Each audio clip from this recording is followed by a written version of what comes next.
If people would see my work and start to question these constructions behind this image process or reproduction processes, I think that could be one of the goals.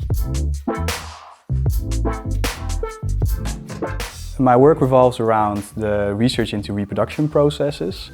It's an inquiry in how these processes lead to autonomous images, and I always try to dissect and use these processes in the final result of my work and make those processes the subject of the work.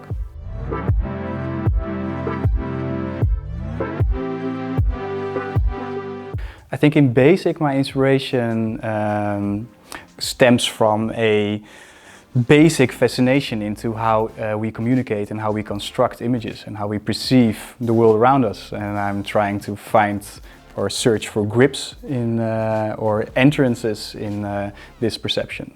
If you would look back at the works that I've made so far, it's for me personally, maybe for a viewer it's harder to see, but for me personally it's just one project that leads to the other. It has different outcomes, it has different techniques, different methodologies that I use within my work. But in basic I think all the projects have a strong relationship towards each other. And that's usually the case because there's one person who's making it, so there's always this connection within the works. For the recent series that I'm making, Manufactured Manual, I'm working with silkscreen again. And the basic of these collages are photography manuals. And I use all these images that almost in a manner trying to explain itself as the source material for creating these collages. And what I'm doing, instead of using the silkscreen, which you see here, this is the silkscreen, using it as a printing technique, I'm using it as the work itself, and therefore switching the process to the end result instead of using it just as a tool to create work. And I've created multiple color emulsions. I have a full cabinet of color emulsions.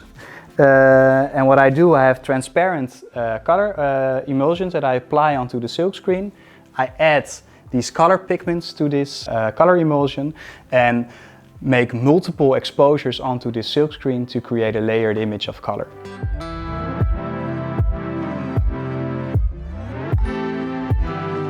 I think my work doesn't directly relate to a social subject in the matter, but I think by deconstructing these reproduction processes, one of the core basics of my work is trying to have people question these principles behind imagery and behind the means of communication with that. So it's not on the forefront, but I do think it does question social topics or touches upon them. But I don't try to direct my viewer too much. I think that's up to them.